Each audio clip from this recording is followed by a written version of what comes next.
قبر کی پہلی رات قبر کے پہلے 24 گھنٹوں میں کیا ہوتا ہے؟ سن کر آپ کے رونگٹے کھڑے ہو جائیں گے۔ رسول اللہ صلی اللہ علیہ وآلہ وسلم نے ارشاد فرمایا کہ قبروں پر ایک فرشتہ متعین ہے۔ جب میت کو دفن کر دیا جاتا ہے، دفن کرنے کے بعد سب لوگ واپس جانے کے لیے مڑتے ہیں تو وہ قبر سے ایک مٹھی بھر مٹی لے کر لوگوں پر پھینک دیتا ہے اور کہتا ہے بسم اللہ الرحمن الرحیم۔ قبر کی پہلی رات میں کیا ہوتا ہے؟ حضرت علی رضی اللہ تعالیٰ عنہ نے فرمایا کہ میں نے رسول اللہ صلی اللہ علیہ وآلہ وسلم کو یہ فرماتے ہوئے سنا کہ انسان کی مشکل ترین رات قبر کی پہلی رات ہوتی ہے، کیونکہ جب اس کے دوست، احباب، رشتہ دار اور اولاد اس کو دفنانے والے اس کو دفنا کر چلے جاتے ہیں تو وہ انسان روتا رہتا ہے۔ ہر ایک دوست کے پاس آتا ہے، اسے روکنے کی کوشش کرتا ہے کہ مجھے چھوڑ کر نہ جاؤ، لیکن افسوس کہ اس کی آواز کوئی نہیں سن پاتا۔ تو اب وہاں پر قبرستان میں ہر کوئی اکیلا رہ جاتا ہے۔ تب ہمارا سامنا ان فرشتوں سے ہوتا ہے جو ہمارے اعمال ہوتے ہیں۔ اب وہ کس شکل میں ہمارے سامنے ہوں گے، اچھے یا برے، اس بارے میں کوئی کچھ نہیں کہہ سکتا۔ تب وہ ہم سے اس دنیا میں گزری ہوئی زندگی کے متعلق سوال کریں گے، جن سوالوں کے جواب ہماری زندگی میں موجود ہیں جب تک ہم سانس لے رہے ہیں۔ ایک حدیث میں ہے جس کا مفہوم ہے کچھ اس طرح سے ہے کہ رسول اللہ صلی اللہ علیہ وآلہ وسلم نے ارشاد فرمایا کہ تم قبرستان جایا کرو، کیونکہ قبرستان موت کو یاد دلاتی ہے، ایسے حاصل ہوتی ہے۔ میں نے اپنے رب سے اپنی والدہ کی قبر پر جانے کی اجازت مانگی تھی، مجھے اس کی اجازت مل گئی تھی، لہٰذا تم بھی قبرستان جایا کرو۔ اس سے دنیا کی بے رختی پیدا ہوتی ہے اور آخرت یاد آتی ہے۔ حضرت سیدنا سعید بن مصعب رضی اللہ تعالیٰ عنہ فرماتے ہیں کہ ایک مرتبہ ہم حضرت علی المرتضیٰ کرم اللہ وجہ الکریم کے ہمراہ مدینہ منورہ کے قبرستان گئے۔ حضرت علی کرم اللہ وجہ الکریم نے قبرستان والوں کو سلام کیا اور فرمایا اے قبر والو، تم اپنی خبر بتاؤ یا ہم تمہیں بتائیں۔ سیدنا سعید بن مصعب رضی اللہ تعالیٰ عنہ فرماتے ہیں کہ ہم نے قبر سے سلام وعلیکم السلام ورحمۃ اللہ علیہ کا آواز سنی۔ کوئی کہنے والا کہہ رہا تھا اے امیر المومنین، آپ ہی خبر دیجئے ہمارے مرنے کے بعد دنیا میں کیا ہوا؟ حضرت علی کرم اللہ وجہ الکریم نے فرمایا سن لو، تمہارے مال تقسیم ہو گئے، تمہاری بیویوں نے دوسرے نکاح کر لیے، تمہاری اولادیں یتیموں میں سے شامل ہو گئیں، جس مکان کو تم نے بہت مضبوط بنایا تھا اس میں تمہارے دشمن آباد ہو گئے، اب تم اپنا حال سناؤ۔ یہ سن کر ایک قبر سے آواز آنے لگی اے امیر المومنین، ہمارے کفن پھٹ گئے، تار تار ہو گئے، ہمارے بال جھڑ گئے، منتشر ہو گئے، ہماری کھالیں ٹکڑے ٹکڑے ہو گئیں، ہماری آنکھیں بہہ کر رخساروں پر آ گئیں، اور ہم نے جو نیک اعمال کیے تھے ان کو پایا، جو کچھ پیچھے چھوڑ آئے اس میں ہمارا نقصان ہوا۔ جب مردے کو قبر میں رکھا جاتا ہے تو اس کی نماز اس کے دائیں جانب آ کر کھڑی ہو جاتی ہے، روزہ بائیں جانب کی طرف کھڑا ہو جاتا ہے، قرآن مجید کی تلاوت اور اللہ کا ذکر سر کی طرف آ کر کھڑا ہو جاتا ہے، اور جماعت کے ساتھ نماز پڑھنے کو جو قدم چلے جائیں وہ پاؤں کی طرف کھڑے ہو جاتے ہیں۔ اس کا عذاب اس قبر میں اپنی گردن نکالتا ہے اور مردے تک پہنچتا ہے۔ اگر وہ دائیں طرف آتا تو اس کی نماز کہتی پرے ہٹ جاؤ، خدا کی قسم یہ شخص دنیا میں بہت مشقت اور مصیبت اٹھاتا رہا، ابھی ذرا آرام سے سویا ہے۔ پھر عذاب بائیں طرف سے آنا چاہتا ہے تو روزہ اس کی طرف اس کو ہٹاتا ہے، پھر وہ سر کی طرف سے آتا ہے تو تلاوت قرآن مجید ذکر الہی اس کو روک دیتے ہیں۔ یہ تیرا راستہ نہیں، غرض یہ کہ وہ جس طرف سے آنا چاہتا ہے اس کو اسی راستے سے نہیں ملتا، اس واسطے کہ اللہ تعالیٰ کے اس دوست کو عبادتوں نے اپنی زندگی میں دنیا کے اندر رہ کر کی تھی، لہٰذا وہ عذاب عاجز اور کمزور ہو کر واپس چلا جاتا ہے، اور اس کے بعد صبر جو ایک کونے میں کھڑا ہوتا ہے عبادت سے کہتا ہے کہ میں تو اس انتظار میں تھا کہ اگر کسی کی عبادت کمزور ہوئی تو میں اس کی طرف ہمدردی کروں گا، مگر الحمدللہ تم نے ہی مل کر اس کو دفع کر دیا، لہٰذا اب میں اعمال تولنے کے ترازو میں اس کے کام آؤں گا۔ قبر میں دو فرشتے آتے ہیں جن کو منکر نکیر کہا جاتا ہے، آتے ہیں جن کی آنکھیں بجلی کی طرح چمکتی ہیں، آواز بادل کی طرح گرج کی طرح چمکتی ہوتی ہے، ان کے دانت گائے کے سنگوں کی طرح باہر کو نکلے ہوتے ہیں، ان کے منہ سے آگ کی لپیٹیں نکلتی ہیں، بال اتنے بڑے کہ پاؤں تک لٹکے ہوتے ہیں، ان کے ایک کندھے سے دوسرے کندھے کا اتنا فاصلہ کہ کئی دن چل کر ختم ہو، مہربانی اور نرمی ان کے پاس سے بھی نہیں گزرتی، لیکن سختی کا معاملہ مومن کے ساتھ نہیں کرتے، بلکہ پھر بھی ایسی ڈراؤنی شکل و صورت کی ہیبت ہی کیا کم ہے۔ ان دونوں کے ہاتھ میں ایک بہت بڑا لوہے کا ہتھوڑا ہوتا ہے، جس کو اگر تم دنیا کے جن اور انسان مل کر اٹھاؤ تو اٹھانا تو دور کنار اس کو ہلا بھی نہیں سکتا۔ وہ اگر مردے سے کہتے ہیں بیٹھ جا، مردہ ایک دم اٹھ کر بیٹھ جاتا ہے اور کفن اس کے سر سے نیچے سرکنے جاتا ہے۔ وہ سوال کرتے ہیں تیرا رب کون ہے، تیرا دین کیا ہے، تیرا نبی کون ہے؟ اگر مردہ نیک ہوتا ہے تو کہتا ہے میرا رب اللہ ہے جو وحدہ لا شریک ہے، میرا دین اسلام ہے، میرا نبی حضرت محمد مصطفیٰ ہیں۔ یہ سن کر وہ دونوں کہتے ہیں تو نے سچ کہا، تو اس قبر کی دیواروں کے اس سب سے ہٹا دیا جاتا ہے جس سے وہ چاروں طرف سے بہت وسیع ہو جاتی ہے۔ اس کے بعد فرشتے کہتے ہیں سر اٹھاؤ۔ مردہ جب اوپر کو سر اٹھاتا ہے تو اس کو ایک دروازہ نظر آتا ہے جس میں جنت نظر آتی ہے، اور وہ کہتے ہیں اللہ کے دوست وہ جگہ تیرے رہنے کی ہے، اس وجہ سے کہ تم نے اللہ تعالیٰ کی اطاعت اور فرما برداری کی۔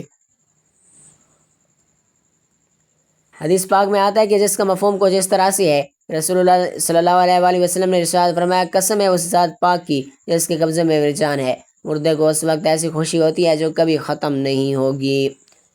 اس کے بعد وہ فرشتے کہتے ہیں کہ اپنے پاؤں کی طرف دیکھ۔ جب وہ دیکھتا ہے تو اسے دوزخ کا دروازہ نظر آتا ہے جیسے دوزخ کا حال نظر آتا ہے۔ وہ فرشتے کہتے ہیں کہ اے ولی اللہ، تو نے اس دروازے سے نجات پا لی۔ اس وقت بھی بندے کو اس قدر خوشی ہوتی ہے کبھی ختم بھی نہیں ہوگی۔ اس کے بعد اس کی قبر میں 70 دروازے جنت کے کھول دیے جاتے ہیں جس سے وہاں کی ٹھنڈی ہوا اور خوشبوئیں آتی رہتی ہیں اور قیامت تک وہ انہیں بہاروں میں رہیں گی۔ کیسی خوش نصیبی ہوگی اور روح جس کے ساتھ اللہ تعالیٰ اپنی مہربانی اور رحم کرم کا سلوک فرمائے گا۔ جب نافرمانی کرنے والا قبر میں رکھا جاتا ہے تو قبر اس میں اتنی تنگ ہو جاتی ہے کہ اپنی اس کی پسلیاں دوسری طرف کی پسلیوں میں گھس جاتی ہیں۔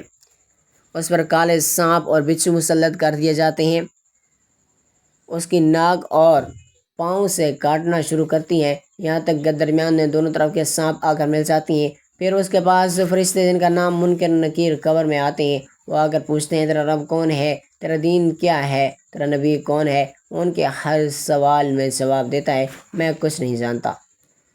اس کو گرس اس قدر زور سے مارتے ہیں کہ اس کے گردن کے جنگاریاں قبر میں پھیل جاتی ہیں، اور اس کے بعد اس کو کہتے ہیں کہ اوپر دیکھ۔ وہ اوپر کی طرف دیکھتا ہے تو جنت کے باغ و بہار وہاں نظر آتے ہیں۔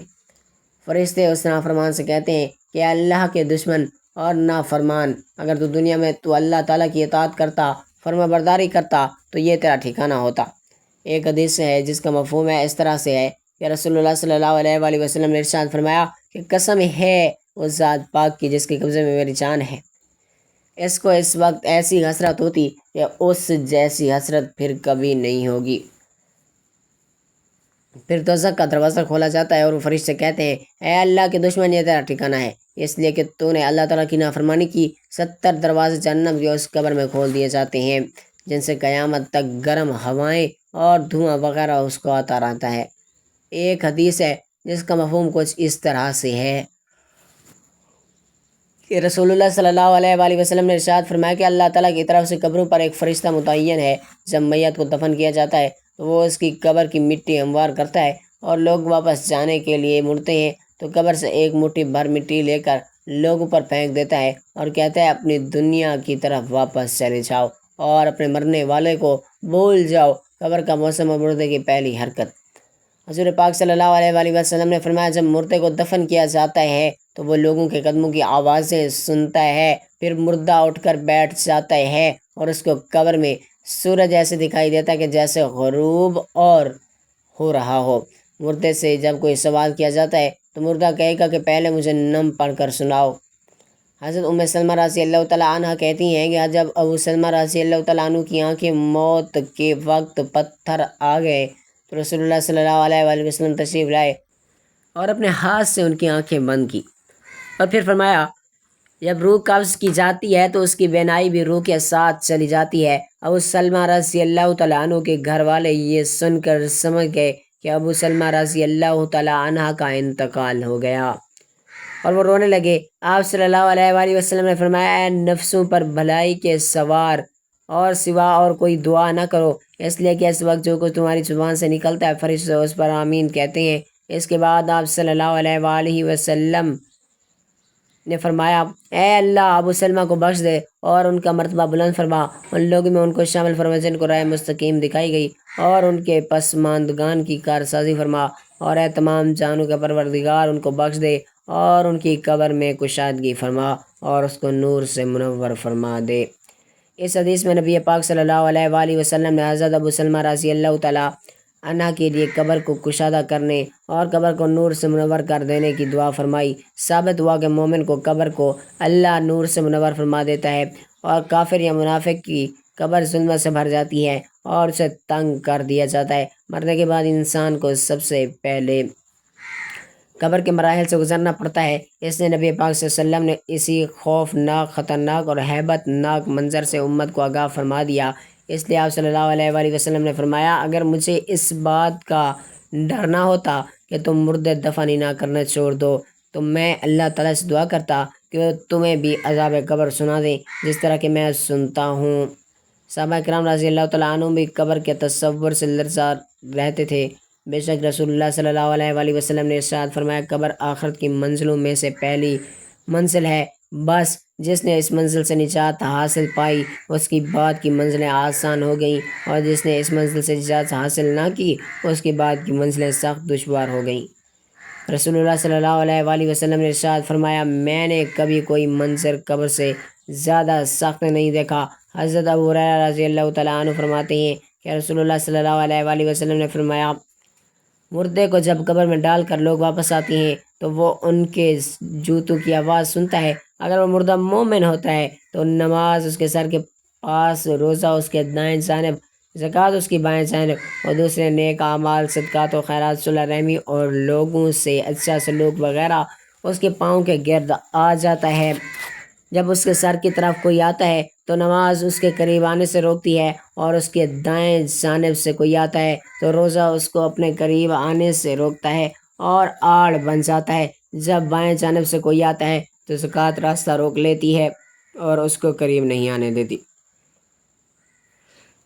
جب اس مردے کے پاؤں کی طرف کوئی آتا ہے تو اس کے نیک اعمال، لوگوں کے ساتھ حسن سلوک وغیرہ آڑ بن جاتے ہیں۔ پھر اسے کہا جاتا ہے کہ بیٹھ جاؤ، چنانچہ وہ بیٹھ جاتا ہے۔ اس کو سورج ایسے دکھائی دیتا ہے جیسے غروب ہونے کو ہے۔ پھر اسے کہا جاتا ہے کہ تم اس شخص کے بارے میں کیا جانتے ہو جو تم میں مبعوث کیا ہوا تھا؟ وہ کہے گا میں گواہی دیتا ہوں کہ محمد مصطفیٰ صلی اللہ علیہ وآلہ وسلم ہیں۔ میں گواہی دیتا ہوں کہ وہ اللہ کے رسول ہیں، اللہ تعالیٰ کے پاس سے دین حق لے کر آئے ہیں۔ اس سے کہا جائے گا اسی بات پر تم زندہ رہے اور اسی پر تمہیں موت آئی، اور انشاءاللہ اسی پر تم زندہ رہو گے۔ اور اس کے بعد اس لیے جنت کا دروازہ کھولا جاتا ہے جس کو دیکھ کر اس کی خوشی میں اضافہ ہو جائے گا۔ پھر اس کے سامنے دوزخ کا دروازہ کھولا جاتا ہے اور اس کو کہا جاتا ہے کہ تو نافرمانی کرتا تو دوزخ میں تیرا یہ ٹھکانہ اللہ نے تیار کیا تھا۔ اس کو دیکھ کر اس کی خوشی میں اضافہ ہو جاتا ہے۔ اس کے لیے قبر 70 ہاتھ کشادہ کر دی جاتی ہے اور منور کر دی جاتی ہے، اور دوبارہ اس کا جسم پہلی حالت میں لوٹا دیا جاتا ہے، اور اس کی روح کو عمدہ اور پاکیزہ خوشبو میں رکھ دیا جاتا ہے، یعنی ان پرندوں کے پیٹ میں جو جنت کے درختوں پر چڑھتے پھرتے۔ اور اس آیت کے مبارک کا مفہوم یہی ہے۔ فرمایا کافروں کا یہ حال ہوتا ہے کہ جب کوئی اس کے سر کی طرف آتا ہے تو وہاں کچھ بھی نہیں ہوتا، بائیں جانب سے آتا ہے تو اس سے بھی کوئی چیز موجود نہیں ہوتی، اس کے پاؤں کی طرف سے آتا ہے تو اس جانب بھی کچھ نہیں ہوتا۔ اس کو کہا جاتا ہے کہ بیٹھ جاؤ، بس وہ خوف زدہ اور سہمے ہوئے بیٹھ جاتا ہے۔ اس سے کہا جاتا ہے کہ یہ شخص کون ہے جو تم میں بھیجے گئے تھے، اسے ان کا نام نہیں سوچے گا، یہاں تک کہ اس کو بتایا جائے گا وہ محمد مصطفیٰ صلی اللہ علیہ وآلہ وسلم ہے تو وہ کہے گا کہ میں نہیں جانتا، مجھے معلوم نہیں، لوگوں کو کچھ کہتے ہوئے میں نے سنا تھا، چنانچہ میں نے بھی ان کی طرح کہہ دیا تھا۔ اسے کہا جاتا ہے کہ تم اسی بات پر زندہ رہے اور اسی بات پر تجھے موت آئی، اور انشاءاللہ اسی حالت میں دوبارہ تمہیں زندہ کیا جائے گا۔ پھر اس کے لیے دوزخ کا دروازہ کھولا جاتا ہے اور اسے کہا جاتا ہے کہ دوزخ میں یہ تیرا ٹھکانہ ہے، اور اس کو دیکھ کر اس کی حسرت اور ہلاکت میں اضافہ ہو جاتا ہے۔ پھر جنت کا دروازہ کھولا جاتا ہے اور اسے کہا جاتا ہے اگر تو نافرمانی اور نہ کرتا اور فرما برداری کرتا تو جنت میں تیرا ٹھکانہ ہوتا، اللہ تعالیٰ نے یہ تیرے لیے جگہ تیار کی تھی۔ اس کو دیکھ کر اس کی حسرت اور ہلاکت میں اور بھی اضافہ ہو جاتا ہے۔ پھر اس کی قبر اس قدر تنگ کر دی جاتی ہے کہ ادھر کی پسلیاں ادھر نکل جاتی ہیں۔ اور اللہ تعالیٰ فرماتا ہے کہ جو شخص میری اس نصیحت سے اعتراض کرے گا اس کے لیے تنگی کا جینا ہوگا۔ اللہ اکبر۔ اللہ تعالیٰ سے دعا ہے کہ وہ ہمیں عذاب قبر سے محفوظ فرما کر نبی کریم صلی اللہ علیہ وسلم کی شفاعت نصیب فرمائے اور ہمارا خاتمہ بالخیر فرمائے، آمین یا رب العالمین۔ پیارے دوستو، قبر کے عذاب سے بچنے کے لیے انسان کو دنیا میں ہی ایسے اعمال کرنے چاہیے جو اللہ تعالیٰ کی رضا، نبی کریم صلی اللہ علیہ وآلہ وسلم کی سنت اور قرآن مجید کی تعلیمات کے مطابق ہوں۔ اللہ کے نیک بندے ہمیشہ اس بات سے ڈرتے ہیں کہ اگر قبر میں اللہ ناراض ہوا تو کوئی پناہ نہ ہوگی، اس لیے ہمیں درج ذیل اعمال کی خاص طور پر پابندی کرنی چاہیے تاکہ ہم قبر کے سخت عذاب سے بچ سکیں۔ نماز دین کا ستون ہے۔ نمازوں کی پابندی۔ پہلا سوال قبر میں نماز کا ہوگا۔ جو شخص دنیا میں نماز کا اہتمام کرے گا اللہ اس کی قبر کو نور سے بھر دے گا اور اسے عذاب سے بچائے گا۔ قرآن پاک کی تلاوت اور عمل، خاص طور پر سورۃ ملک، سورۃ تبارک ہر رات سونے سے پہلے پڑھنے کی تاکید ہے۔ حدیث میں آیا ہے کہ یہ سورت قبر کے عذاب سے نجات دلاتی ہیں۔ تقویٰ اور گناہوں سے بچنا، حرام کاموں سے بچنا، زبان، آنکھ، دل، ہاتھ کو گناہوں سے بچانا اور دل میں خوف خدا رکھنا، قبر کو جنت کے باغوں میں بدل دینا، صدقہ جاریہ کرنا، کوئی ایسا عمل جس کا نفع ہو لوگوں کو بعد میں بھی ملتا رہے، جیسے مسجد بنوانا، قرآن کی تعلیم دینا، پانی کا کنواں، یتیموں کی مدد وغیرہ۔ یہ اعمال قبر میں بھی انسان کو فائدہ پہنچاتے ہیں۔ نمبر 4، والدین سے حسن سلوک کرنا، والدین کی خدمت کرنا، ان کے لیے دعا کرنا، ان سے نرمی اور محبت کے ساتھ پیش آنا قبر میں روشنی اور نجات کا سبب بنتا ہے۔ زبان کی حفاظت، غیبت، جھوٹ، بہتان، چغلی، فحش کلامی قبر کے عذاب کا بڑا سبب ہے۔ زبان کو قابو میں رکھنا بہت ضروری ہے۔ غسل، طہارت اور جنات سے پاکی کا اہتمام کرنا، جو شخص بغیر غسل کیے مر جائے اور جنات میں ہو تو اس کے لیے قبر میں سخت عذاب کی وعید آئی ہے۔ قرض ادا کرنا، حدیث میں ہے کہ جس شخص نے دنیا میں قرض ادا نہ کیا وہ جنت میں داخل نہیں ہوگا حتیٰ کہ اس کا قرض ادا نہ ہو جائے۔ قرض قبر کے عذاب کا سبب بن سکتا ہے۔ وصیت کی بروقت تیاری اور حقوق العباد کی ادائیگی، کسی کا حق کھانا، ظلم کرنا، جھوٹی گواہی دینا یا کسی کا مال ناحق رکھنا قبر کے سخت ترین عذاب کا سبب بنتا ہے۔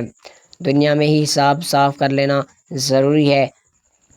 درود شریف اور ذکر الہی کی کثرت۔ درود شریف قبر کو منور کرتا ہے، لوگوں کو نرم کرتا ہے، اللہ کے ذکر سے دل کو مطمئن کرتا ہے۔ مرنے سے پہلے توبہ کرنا، اگر کوئی شخص گناہوں میں رہا ہو مگر سچے دل سے توبہ کر لے اور آئندہ گناہ نہ کرنے کا عزم کر لے تو اللہ تعالیٰ اس کے گناہوں کو معاف کر دیتا ہے اور اس کی قبر کو امن کا گہوارہ بنا دیتا ہے۔ نمبر 12، حسن اخلاق، نرم مزاجی، سچائی، امانت داری، لوگوں کی مدد، صبر، معافی اور نرمی جیسے اخلاقی اور اوصاف قبر میں سکون اور راحت کا ذریعہ بنتے ہیں۔ نمبر 13، موت کی تیاری، ہمیشہ موت کو یاد رکھنا، قبر کو یاد رکھنا اور دنیا کو عارضی سمجھنا دل کو نرم کر دیتا ہے اور عمل کی طرف راغب کرتا ہے۔ جنازے اور قبر کی زیارت کرنا، حدیث میں ہے کہ قبروں کی زیارت دل کو نرم کرتی ہے اور آخرت کی یاد دلاتی ہے، اس سے انسان گناہوں سے بچتا ہے۔ سچے عقیدے پر مرنا، شرک سے بچنا، توحید پر کامل رہنا، نبی کریم صلی اللہ علیہ وسلم سے سچی محبت اور دین اسلام کے مطابق زندگی گزارنا ہی وہ راستہ ہے جو قبر میں کامیابی دیتا ہے۔ یہ سب اعمال ایسے ہیں جو قبر کے عذاب سے بچاتے ہیں۔ نبی کریم صلی اللہ علیہ وسلم کی دعاؤں میں شامل ہے، اللہم انی اعوذ بک من عذاب القبر وعذاب جہنم وفتنۃ الحیاۃ والممات ومن شر اے اللہ میں تیری پناہ مانگتا ہوں قبر کے عذاب سے، جہنم کے عذاب سے، زندگی اور موت کے فتنوں سے اور دجال کے فتنے کے شر سے۔ یہ دعا ہر فرض نماز کے بعد مانگنی چاہیے تاکہ اللہ تعالیٰ ہمیں ہر فتنے اور خاص کر قبر کے عذاب سے محفوظ فرمائے، آمین ثم آمین یا رب العالمین۔